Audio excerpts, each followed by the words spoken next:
الحمد لله رب العالمين والعاقبة للمتقين والصلاة والسلام على سيد الأنبياء والمرسلين محمد وآله وصحبه أجمعين ومن تبعهم بإحسان إلى يوم الدين. أما بعد، قال الله تبارك وتعالى في كلامه المجيد: كنتم خير أمة أخرجت للناس تأمرون بالله تأمرون بالمعروف وتنهون عن المنکر وتؤمنون بالله. محترم علماء کرام، معزز سامعین کرام، آج کے اس اصلاحی پروگرام کے اندر جو سہرسہ وادی جماعت اہل حدیث سورت کی طرف سے منعقد ہوا ہے، یہ سہرسہ وادی جماعت اہل حدیث جو اپنے دعوتی اور ثقافتی کارناموں سے پورے گجرات کے اندر مشہور ہو چکی ہے، اور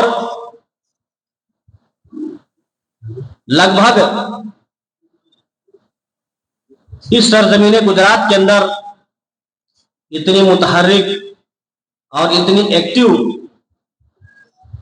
اور کہیں کے لوگ نہیں جتنے متحرک سہرسہ وادی جماعت اہل حدیث سورت کے ہیں، اور یہ ان کا کام بول رہا ہے. آپ نے دیکھا ہوگا زمینی سطح سے کام شروع ہے اور زمین کے اوپر ہی لوگ کام کر رہے ہیں.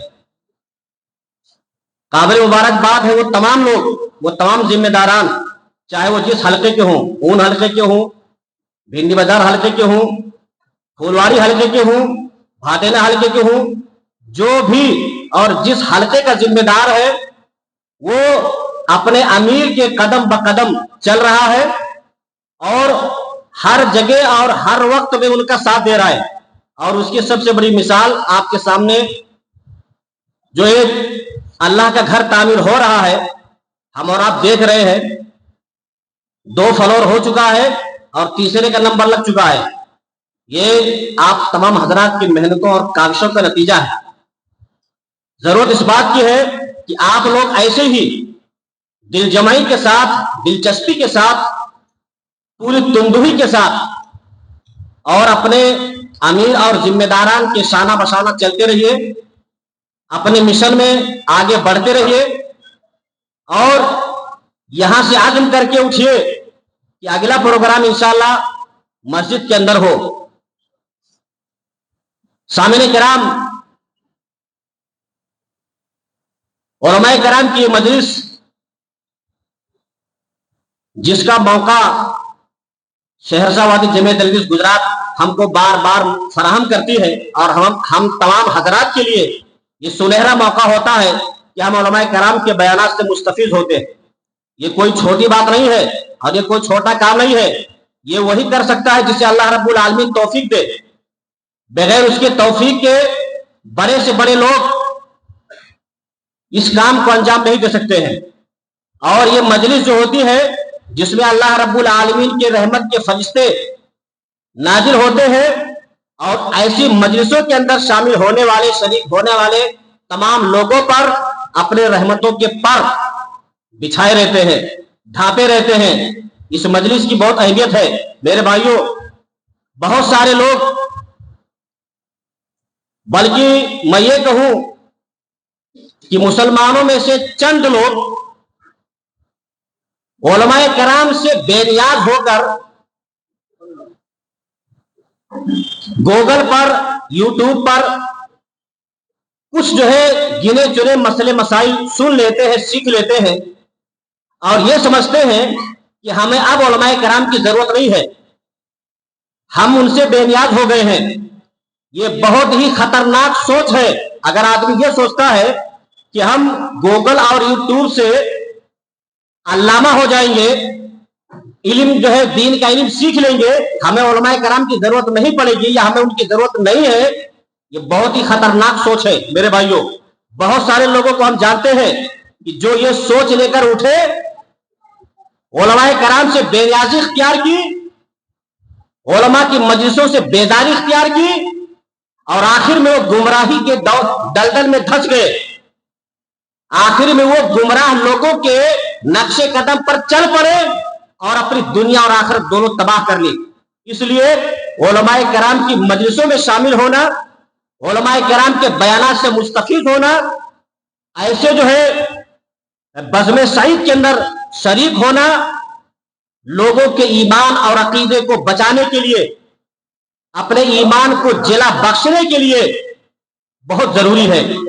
हमें उलमाए कराम के बयानात से, उलमाए कराम की मजालिस से बेनियाजी इख्तियार नहीं करनी चाहिए। हमें ऐसे महफिलों से बेजारी इख्तियार नहीं करनी चाहिए। क्यों? क्योंकि बगैर उलमाए कराम की निगरानी में, बगैर हम उनके सामने अपने जानवे तलम्बुस खेज किए हुए इल्म हासिल नहीं कर सकते हैं और सही इल्म हासिल नहीं कर सकते हैं। ठीक है, गूगल का, यूट्यूब का अपना एक अलग फायदा है, उससे फायदे का इनकार नहीं है, लेकिन वो भी उलमाए कराम की ज़ेरे निगरानी होगी तो फायदेमंद साबित होगी। वरना आदमी अगर ये सोचे कि हम सिर्फ इन्हीं जगहों से जो कुछ लेना है ले लेंगे, हमें उलमाए कराम की जरूरत नहीं है, ऐसा शख्स गुमराही की दलदल में कब डूब जाएगा कुछ पता नहीं है। ये वो दीन है, ये वो शरीयत है। उलमाए कराम जो सामने बैठे हुए हैं उनसे मुअद्दबाना इल्तिमास है कि आप हजरात कुर्सियों पर आ जाएं। हाफिज समीउल्लाह साहब, हाफिज अब्दुल हकीम साहब और जो भी उलमाए कराम हैं वो कुर्सियों पर आ जाएं। सामिन किराम, इस सोच के साथ कोई भी शख्स सही इल्म हासिल नहीं कर सकता है या अपने ईमान और अकीदे पर साबित कदम नहीं रह सकता है कि हम जो है इन्हीं जो है गूगल और यूट्यूब से इल्म हासिल कर लेंगे, उलमाए कराम से बेनियाज है। ये वो शरीयत है, ये वो दीन है जिसे जिब्राइल अलैहिस्सलाम ने अल्लाह रब्बुल आलमीन से हासिल किया और हजरत जिब्राइल सलाम से अल्लाह के रसूल ने हासिल किया और अल्लाह के रसूल से सहाबे कराम ने हासिल किया और सहाबे कराम से ताबीन इज़ाम ने हासिल किया और ताबईन से तबा ताबईन ने, और इस तरह से नस्ल दर नस्ल ये इल्म सीखी गई, हासिल की गई। बगैर उस्ताद बनाए हुए कोई भी दीन का इल्म हासिल नहीं कर सकता है और सही दीन का इल्म हासिल करना बगैर किसी को उस्ताद बनाए हुए मुमकिन भी नहीं है। इसलिए यह सोच बहुत ही खतरनाक है कि हम जो है सोशल मीडिया से चीजों को ले लेंगे, सुन लेंगे, समझ लेंगे, जानकारी हासिल कर लेंगे, हमें उलमाए कराम की जरूरत नहीं है। नहीं मेरे भाइयों, आप उलमाए कराम से बेनियाजी इख्तियार नहीं कर सकते हैं, आप उलमाए कराम की मजालिस से बेजारी का इजहार नहीं कर सकते हैं। अगर आप अपने ईमान और अकीदे को बचाना चाहते हैं, मजबूत करना चाहते हैं, साबित कदम रहना चाहते हैं, तो उलमाए कराम की मजलिसों में शामिल होना, उनसे इल्म दीन हासिल करना, उनके सामने जानो तलमुस खेज करना आपके लिए जरूरी है। इसे शायर ने कहा था कि जिन्हें हकीर समझकर बुझा दिया हमने, जिन्हें हकीर समझकर बुझा दिया हमने, वही चराग जलेंगे तो रोशनी होगी। सोशल मीडिया से कोई अल्लामा नहीं बन जाएगा। मेरे भाइयों, ये सोच हमारी नहीं होनी चाहिए कि हम उलमाए कराम से बेनियाज हो चुके हैं, दो चार मसले जान लिए और फतवाबाजी शुरू कर दिए। नहीं, बहरहाल कहने का मकसद ये है कि ये जो मौका हमें और आपको मिलता है, एक सुनहरा मौका है। उलमाए कराम के बयानात से हम मुस्तफीद होते हैं, गहरा कद्र उनके मवाज़े हसना से हम जो है अपने आप को फायदा पहुंचाते हैं, अपने ईमान को जला बख्शते हैं। इसलिए हमें ऐसे मौके को गनीमत जानना चाहिए और ऐसे मौके पर ऐसी मजलिसों में शामिल होना चाहिए और मुख्तलिफ अनामीन के तहत उलमाए कराम यहाँ पर जो बयानात करते हैं, बहुत सारी जो है इल्मी बातें हमारे सामने आती हैं, हमें उसे सुनना चाहिए और उसे अपने हिफ्ज़ जा बनाना चाहिए। आइए अब बिला किसी ताखीर के इस मजलिस का बाकायदा आगाज करते हैं और सबसे पहले तिलावत कलामुल्लाह के लिए मैं फजलुल शेख हाफिज अब्दुल हकीम हाफिज़हुल्लाह को दावत सुखन दूंगा इस शेर के साथ कि सेहरा में जंगलों में बयाबान में पढ़ो, सेहरा में जंगलों में बयाबान में पढ़ो, मीनार गिर पड़े हैं तो मैदान में पढ़ो, ये बेखबर नुजूम तुम्हें क्या बताएंगे, ये बेखबर नुजूम तुम्हें क्या बताएंगे, कल होने वाला क्या है ये कुरान में पढ़ो। आइए तिलावत कलामुल्लाह के लिए हाफिज अब्दुल हकीम हाफिज़हुल्लाह तशरीफ ला रहे हैं, आप आए और तिलावत कलाम पाक से इस महफिल का आगाज करें।